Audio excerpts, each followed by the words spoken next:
Baking time tayo ngayon. Masarap na dessert. Ubi caramel bars. Tara gawin na natin. Tara let's. Una, gagawin muna natin ang dry butter natin. Sa isang bowl, pagsamasamahin lang ang 2 cups of flour, 1/2 teaspoon of baking powder, 1/4 teaspoon of salt, 1 cup sugar at 1 cup ng powdered milk. Sa isang bowl naman, gagawin natin ang wet butter natin.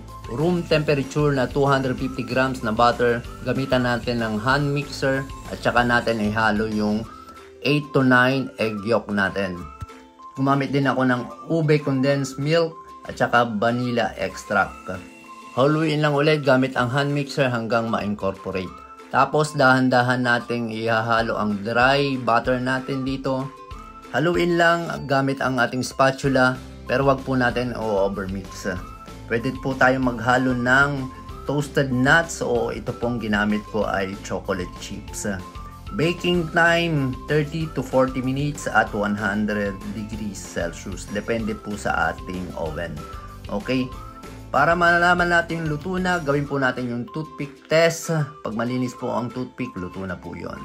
Okay, ito na po ang finished product natin. Hanggang sa susunod, please like, follow, and share. Salamat!